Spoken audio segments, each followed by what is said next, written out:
yo siento que han hecho un camino distinto, que es cada vez a más estandarización, más promedio, más, ¿no? Como han ido contrayendo ese espacio en lugar de irlo ampliando. Eval Participativa, el podcast.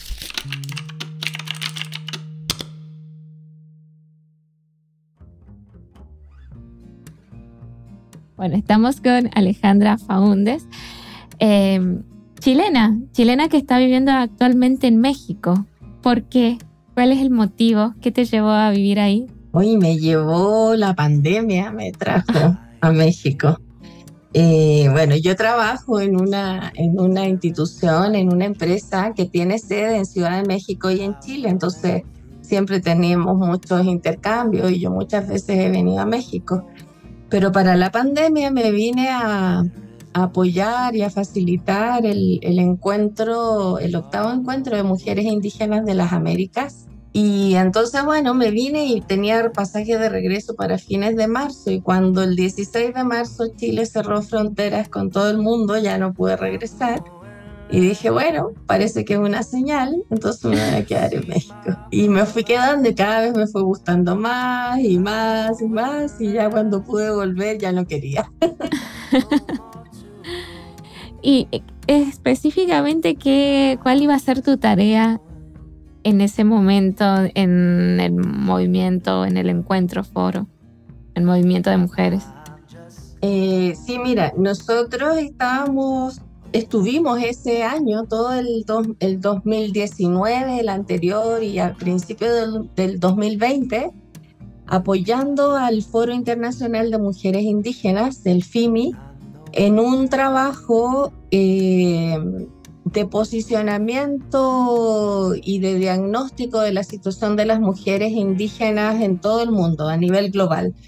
Y en el caso concreto de América Latina, a mí me tocaba hacer el capítulo América Latina, porque el FIMI se divide en 5 regiones del mundo, ¿no? El Asia, el África, el Pacífico, las nórdicas, digamos, de Europa y del lado de Canadá y Rusia, y América Latina. Entonces a mí me había tocado justo hacer el estudio para el caso de América Latina en convenio con el ECMIA, que es el Enlace Continental de Mujeres Indígenas de las Américas.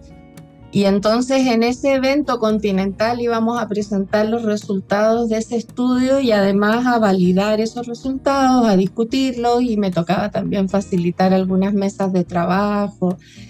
En fin, entonces estuvimos ahí muy comprometidas con ese evento. Me fui quedando a otros trabajos hasta que ya se suspendieron los vuelos y todo lo demás. Y se paró absolutamente todo. Si hoy te tuvieras que definir, o cómo te gustaría que te definan, ¿quién es Alejandra? ¡Wow! No estaba preparada para esta pregunta tan personal. Es completamente de evaluación, pero bueno, no. Mira, y que yo hoy día me definiría como una renacentista. Hermoso. Una renacentista en tiempos de oscuridad, porque estamos en un momento muy convulso en el mundo, muy oscuro también, como que están pasando muchas cosas tremendas en la humanidad, en el planeta. Y los renacentistas y las renacentistas tuvieron, yo creo, precisamente el entusiasmo que yo creo que me caracteriza ahora, de no dejarme abatir por el número inmenso de malas noticias que tenemos en el mundo y en nuestros países en particular, y estar como del lado de esa porfía entusiasmada, como por producir cambios, mejoras, que traigamos más amabilidad a este mundo en pequeñas y grandes cosas. Creo que todo se vale para poner nuestra gota. Y renacentista también en el sentido de comenzar a integrar muchos fragmentos de Alejandra que estaban algunos medios dormidos y otros más vigentes, pero que tienen que ver con muchos ámbitos de la vida, en el sentido de no solo trabajar para vivir o vivir para trabajar, sea, me dedico a fotografiar, a escribir poesía, a escribir narrativa, a escribir memoria, a estar con los amigos, a hacer conciertos en mi casa cada 15 días, conectarme con gente joven, emergente en el mundo de la música, componer canciones, meterme en talleres de composición, en fin. Muchas cosas, además de la evaluación y de viajar por este continente, que también es algo que me encanta y disfruto mucho. Hablabas justamente de ser renacentista y del arte y demás, y nosotros tenemos esto. Viste que hicimos nuestra tarea. Y a mí nos llamó mucho la atención, en realidad, el hecho de, bueno, todos, todas y todos tenemos distintas facetas, esto es lo que hablabas. ¿De pronto consideras que tu parte de evaluadora, tu parte también está... ¿tiene una conjunción con tu parte artística? Sí, totalmente. Totalmente. Y creo que en los últimos años, incluso como he tenido la intención de integrar más estos fragmentos que te decía, también en el campo de la evaluación he estado siempre haciéndome esas preguntas de cómo integrar el tema de la fotografía de las personas a las que habitualmente fotografío, sino que también ellos se vean en un rol como de capturar, de observar, de retener ciertas imágenes, de entender que la interculturalidad en que nos movemos tiene doble vínculo. Entonces no solo es pedirle a los otros que sean interlocutores válidos y legítimos y que puedan comprender los lenguajes nuestros, sino también a la inversa, de qué manera nosotros estamos dispuestos a transformarnos también para llegar a acuerdos, para colaborarnos, para mirarnos de otra manera y por lo tanto también eso implica muchos cambios de percepciones, de cuestiones relevantes en la evaluación. Yo cada vez, fíjate, creo más en una evaluación implicada. O sea, esto que es todo lo contrario de lo que nos enseñaron las escuelas clásicas y ortodoxas de evaluación, de que había que ser neutral y ascético y todas esas cosas. Yo cada vez le voy dando más valor, mientras más evaluaciones hago, le doy más valor a las subjetividades, a las percepciones, a tener conversaciones sobre determinados conceptos, de cómo entendemos determinadas cosas, porque a veces pareciera que hablamos de lo mismo y en realidad no es así. Entonces me importa mucho este tema de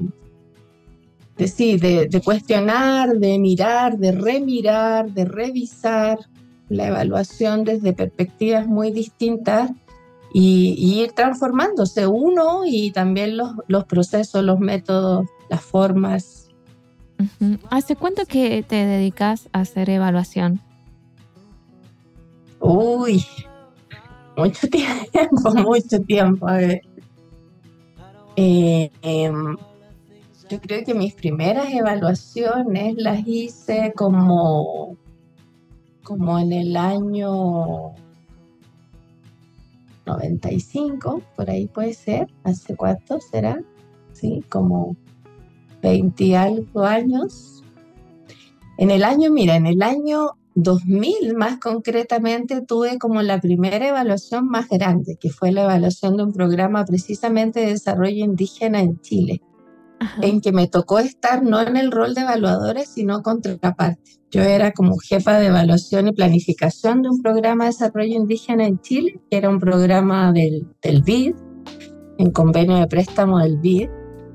Y en ese momento me tocó hacer todo el proceso que conocemos, el de los términos de referencia, la contratación de la empresa, etc. Entonces también era la posibilidad de dialogar con grandes evaluadores con mucha trayectoria en América Latina. Y entonces, bueno, desde esa época, imagínate, hace casi 30 años, no sé, como que me da un poco de pudor eso. Lo único que puedo decir a mi favor ahí es que yo llegué muy chica a la flaca,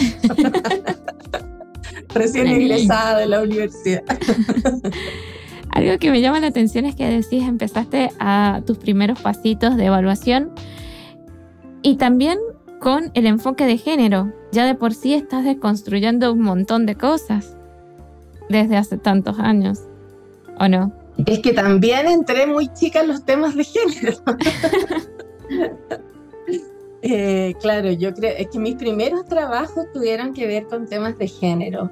Yo cuando estaba en la universidad tenía una beca que era la que me ayudaba a pagar mis estudios y, y esa beca era de una institución que se llamaba CEPADE, Servicio para el Desarrollo, y que tenía trabajo en distintos lugares periféricos del Gran Santiago, principalmente, también en Concepción, pero fundamentalmente en Santiago. Te iba a comentar como hay un dicho mexicano que yo creo que es muy ilustrativo de lo que a mí me pasa con el tema de género, ¿no? Y que dice que lo que no es para ti, aunque te pongas, y lo que es para ti, aunque te salgas, ¿no? Entonces yo encuentro que los temas de género siempre han estado a mi lado en toda mi trayectoria personal y profesional y creo que eso es porque no hay cómo salirse de ahí, ¿no? Es que todo atraviesa, el género atraviesa. Y justamente algo que me llamó la atención es que hablabas de liderazgos femeninos y he notado que has empezado a trabajar con mujeres, con lideresas y también con pueblos indígenas. ¿Cómo es la evaluación en esos aspectos, en esos campos? Mira, en estas escuelas que te digo iniciáticas para mí, que eran las escuelas del telar, que se llamaban así escuelas de la mujer, en un tiempo además que era súper raro hablar de escuelas de mujeres, ¿eh? O sea, también quiero ponerlo en contexto, porque era un momento, o sea, te estoy hablando del año, ¿qué será? 88, 87, hasta como el 90, ¿no? Que era en un momento en que todo lo que olía a género, a mujeres, ni qué decir feminismo, eran súper cuestionados y censurados y éramos unas locas de patio. O sea, realmente era muy arriesgado como también hablar de estos temas y más aún para las mujeres de sectores populares, ¿no? Con toda la carga machista, discriminatoria, etcétera. O sea, pensemos que, bueno, el convenio 169 de la OIT sobre pueblos indígenas también se construyó, se firmó y se acordó en esos mismos años.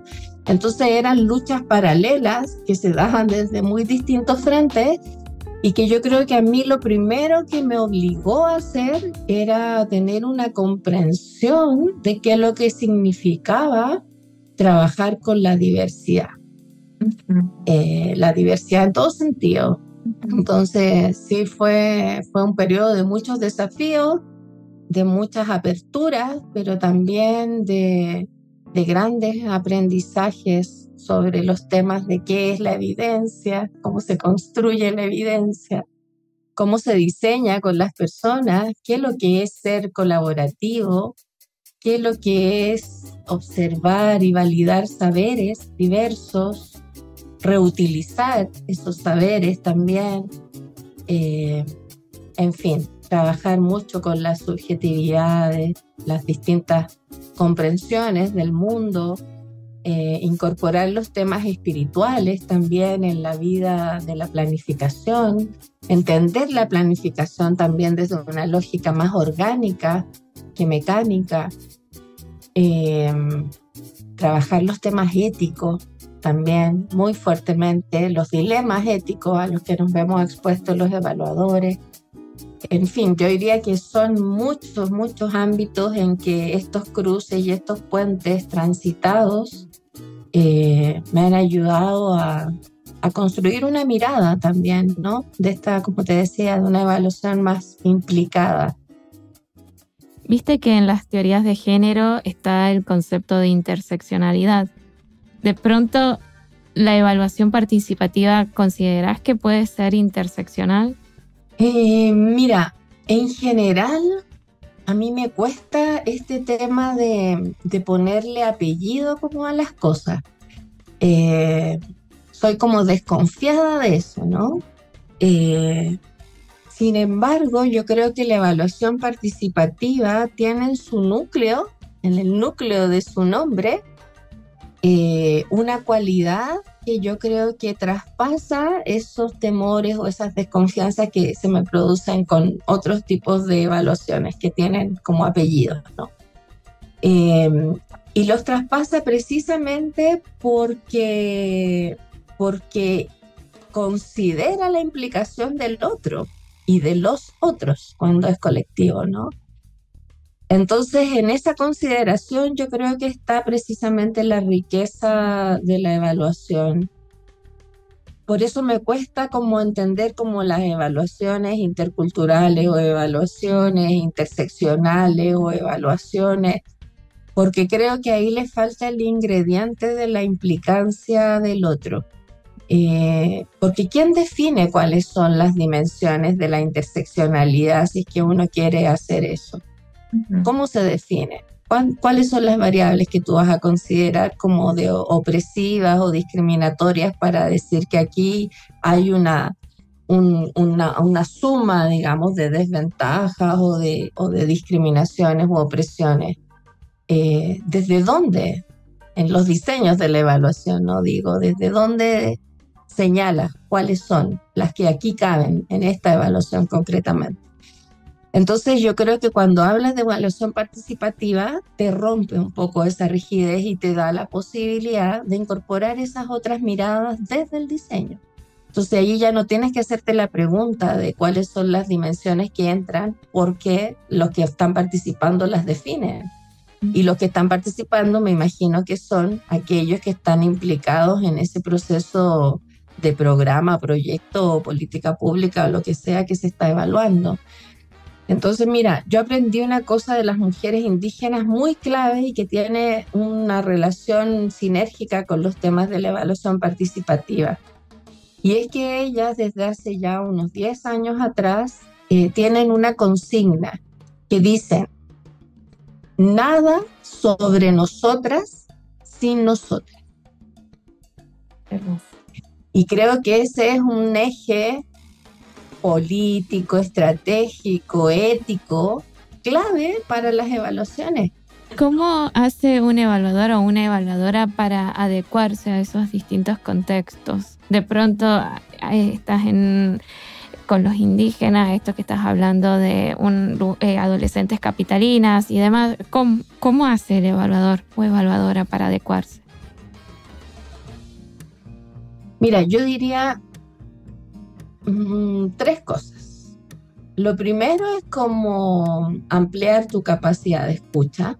O sea, creo que eso es una tarea permanente para cualquier evaluador o evaluadora, que tiene que ver con estar cuestionándote permanentemente lo que haces a propósito de lo que vas escuchando, ¿no?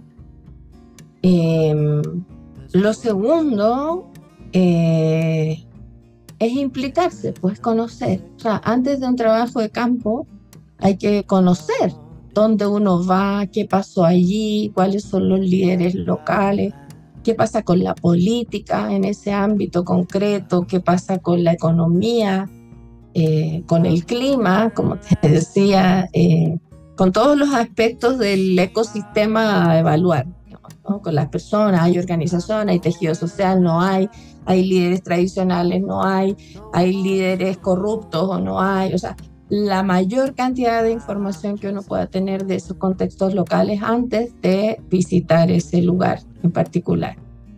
Y lo tercero que yo diría que no tiene que ver con el evaluador, con uno mismo, digamos, propiamente tal, es tratar de incidir, de fomentar que también hayan evaluadores de esos lugares, que hayan más evaluadoras mujeres, que hayan más evaluadores jóvenes, que hayan más evaluadores indígenas, afros, que tienen esa perspectiva porque es una perspectiva de vida. Entonces, yo creo que también es importante que como evaluadores tengamos una responsabilidad ética y más amplia, más participativa también, de entender de que aquí no se trata de que los que estamos perdamos espacio, perdamos lugar, sino de poner otra silla en la mesa. Y esas miradas más amplias a mí me parece fundamental. La institución en la que yo trabajo, por ejemplo, estamos permanentemente haciendo esfuerzos por integrar más jóvenes evaluadores, por integrar compañeras y compañeros de la diversidad sexual, compañeras indígenas, que ya hay aymaras, hay mapuches, hay yanacunas. O sea, efectivamente abrir y democratizar también los espacios de formación y de trabajo de personas que representan de alguna manera también esas diversidades, porque esos intercambios, los diálogos, las reflexiones colectivas que hacemos, sin duda que tienen esa riqueza. El poder hablar con un diferente a uno siempre enriquece. Entonces, creo que esas tres cosas, diría yo, que contribuyen a estos procesos de mejorar la pertinencia como cultural de las evaluaciones, ¿no? Perfecto. Sí, vos has desarrollado o has hecho evaluaciones en distintos lugares de América Latina. ¿Cómo ves a la evaluación participativa en América Latina? Mira, yo creo que la evaluación participativa ha ido ganando terreno muy fuertemente en la comunidad de evaluadores. Y eso me parece que es un síntoma muy positivo, como que nos ha entusiasmado a muchos, como de vernos reflejados también en el uso de metodologías más pertinentes, de metodologías también más democráticas también, ¿no? Y creo que eso ha abierto la posibilidad también de que, por ejemplo, una comunidad como el Eval Participativa tenga un número cada vez más significativo de seguidores, de gente inquieta que quiera aportar, que quiera aprender. O sea, creo que en la comunidad de evaluadores ha llegado como una buena nueva, ¿no? Como una buena noticia. Yo siento todavía muchas resistencias dentro de las contrapartes, digamos, de quienes nos contratan en la comunidad de evaluadores. En el sentido de que yo veo cada vez que hay una cierta retracción a cuestiones que ya las hemos dicho de mil maneras y en estos espacios de Eval participativo se han explicado, fundamentado, argumentado muchas veces cuestiones como por ejemplo el tema de los tiempos de la evaluación, el tema de la diversidad de actores, el tema de los métodos, en fin, son cuestiones que ya están archi sabidas, consolidadas, etcétera. Y yo siento que, por ejemplo, desde los gobiernos, desde los sistemas nacionales de evaluación de los gobiernos, y también de los sistemas de evaluación de las propias agencias de Naciones Unidas, yo siento que han hecho un camino distinto, que es cada vez a más estandarización, más promedio, más, ¿no? Como han ido contrayendo ese espacio en lugar de irlo ampliando. Yo siento que han hecho un camino distinto, que es cada vez a más estandarización, más promedio, más, ¿no? Como han ido contrayendo ese espacio en lugar de irlo ampliando. O sea, vemos que las exigencias, por ejemplo, de los informes de evaluación a mí me tienen bien sorprendida. Tengo que ser muy honesta en ese sentido. Como que cada vez los informes se parecen más unos con otros, como que si es que uno se extiende en alguna idea que parece estratégica o relevante, puede ser censurada, no en términos de los contenidos, mira lo que te digo, no son los contenidos, sino que es la estructura, es la forma, el formato, el formulario, ¿no? Entonces sí, creo que ahí hay todavía límites y hay muchos desafíos, sobre todo en las contrapartes. O sea, a mí me ha pasado, no te digo una, sí, o 10, 20 veces que he tenido que negociar el número de páginas, los énfasis, el cambiar las preguntas, bueno, en fin, muchas cosas de ese tipo que tienen que ver con ni siquiera con que el otro no esté de acuerdo, sino que el otro tiene que cumplir un formato y por eso le dan unos puntajes y por eso uno queda bien evaluado o mal evaluado. O sea, tiene que ver con ese tipo de restricciones que son muy de formas, ¿no? Y en América Latina, cuando ya entramos en las camisetas formateadas, ya es muy difícil salir. Entonces a mí me preocupa. Ese es un tema, sinceramente, que a mí me preocupa. Se nota porque de pronto cuando iniciaste la charla dijiste, estoy escribiendo un informe sobre este foro de indígenas y demás, de mujeres indígenas, y se te notaba el brillo en la cara y en tu expresión. De pronto, explícanos cómo se legitima a la evaluación participativa frente a estas contrapartes. ¿Cómo se legitima? Con la evidencia. Yo creo que esa es nuestra principal fortaleza. Yo estoy segura, y te lo decía hace un rato, yo creo que cada vez que yo he hecho evaluaciones más participativas han sido mucho más enriquecedoras en términos de los contenidos, de los hallazgos, de las conclusiones, de las recomendaciones. Generalmente aparecen cosas que uno no ve a simple vista como evaluador cuando tiene diversidad de miradas. Y para mostrar la evidencia necesitamos también hacerlo en formatos que sean adecuados para mostrar esas diversidades. A veces uno tiene una diversidad de actores que tienen opiniones divergentes respecto de los resultados de un determinado programa. Mientras más amplia es esa batería o esa cantidad de actores que uno tiene, también digo batería porque muchas veces tiene que ver con documentación también escrita, mientras más amplia es más complejo para uno, ¿no? Poder triangular, poder ver dónde están las mayorías, dónde están los disensos, dónde están los nudos críticos, etc. Entonces, ¿cómo dar cuenta también en un informe de evaluación de lo que fue ese proceso, de la riqueza de ese proceso? El haberlos sentado a todos en la misma mesa, no haber tenido miedo de que no pudiesen llegar a acuerdo, o a veces incluso, aunque no lleguen a acuerdo, pero que puedan explicitar posiciones, que puedan dar argumentos, que puedan intercambiar en un debate democrático. O sea, así debieran ser las cosas, ¿no? Debiéramos respetarnos en la legitimidad de opiniones diversas y aprender a convivir con eso también. Y esos procesos, por ejemplo, yo muy rara vez los he visto explícitos en las evaluaciones. Lo que cuesta, lo que significa sentar a los distintos actores en la misma mesa a debatir, a reflexionar y aportar. Eso no lo he visto escrito, o sea, lo he visto y lo he vivido como evaluadora, pero no hay espacio para los informes de evaluaciones formales como para explicitar eso. Y seguramente podría ser una tremenda contribución en otras evaluaciones similares, ¿no? Lo mismo respecto de los métodos, o sea, muchos de los métodos de la evaluación participativa tienen que ver con adecuaciones y flexibilidad que uno tiene que ir haciendo en el camino, ¿no? Y esas cosas, ¿cómo las deja en el informe? ¿Cómo las muestra? ¿Cómo se transforman en evidencia, ¿no? Entonces creo que la principal aporte que podemos hacer desde los métodos participativos y desde el enfoque participativo de la evaluación es primero ampliar el número de actores y segundo mostrar la evidencia de esos actores. ¿Qué nos tienen que decir? ¿Cómo lo dicen? ¿Qué aportan? ¿No?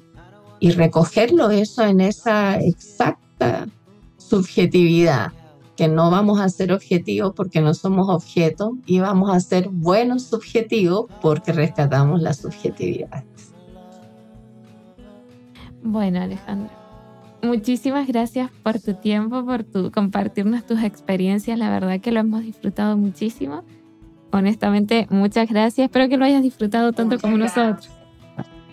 Muchas gracias también a ustedes. Yo creo que siempre estos espacios de reflexión entre colegas son tan necesarios porque muchas veces uno se hace estas preguntas y estas conversaciones internas las hace muy en solitario. Entonces, creo que también el compartir estas reflexiones, estos dilemas, estas preguntas en colectivo, creo que no solo hace honor al enfoque participativo que ustedes tan bien y tanto promueven, sino que también nos sirve tanto como comunidad de evaluadores. Así que yo también estoy muy contenta de poder haber compartido con ustedes estas reflexiones.